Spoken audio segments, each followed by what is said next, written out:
ಸೂರ್ಯನ ಕಣ್ಣು ಹೇಗೆ ಮಾಡೋದು, ಹೇಗೆ ಅದನ್ನು ನೋಡಿ ನೋಡಿ ನಾವು ಸಂತೋಷ ಪಡ್ತಾಯಿದ್ದು ಕುಡಿತಾಯಿದ್ದು ಅನ್ನೋದನ್ನು ಹೇಳ್ಕೊಡ್ತೇನೆ.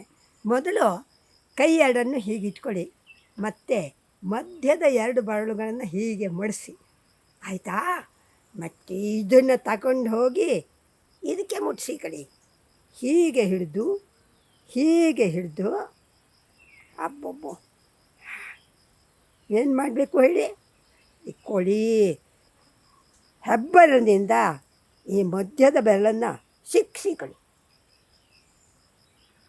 ಈಗ ಸೂರ್ಯನ ನೋಡಿ ಮಕ್ಕಳೇ, ಎಳೆ ಸೂರ್ಯ ಎಂಥ ಚಂದ ಕಾಣ್ತಾನೆ ಗೊತ್ತಾ? ಮೇಲೆ ಏರಿ ಏರಿ ಬರ್ತಾ ಇರುವಾಗ ಸೂರ್ಯನ ಕಣ್ಣು ನೋಡಬೇಕು. ಒಬ್ಬರಲ್ಲ ಇಬ್ಬರಲ್ಲ, ತುಂಬ ಮಕ್ಕಳು ಸೇರಿಕೊಂಡು ಸೂರ್ಯನ ಕಣ್ಣು ಮಾಡಿ ಸೂರ್ಯನ ನೋಡಿ ಸಂತೋಷ ಪಡಬೇಕು. ಅದು ನಮ್ಮ ಬಾಲ್ಯದ ಆಟ ಕಂಡ್ರೋ, ಎಷ್ಟು ಖುಷಿ. ನಾವು ಕೇರಿಲಿದ್ದ ಮಕ್ಕಳು, ದುರ್ಗಾ ಕೇರಿ ಅಂತ ನನ್ನ ಕೇರಿಯ ಹೆಸರು. ಅಲ್ಲಿ ಹೆಣ್ಮಕ್ಳು ಗಂಡು ಮಕ್ಕಳು ಎಲ್ಲ ಸೇರಿ ಒಟ್ಟಿಗೆ ಸ್ಕೂಲಿಗೆ ಹೋಗ್ತಾಯಿದ್ವು.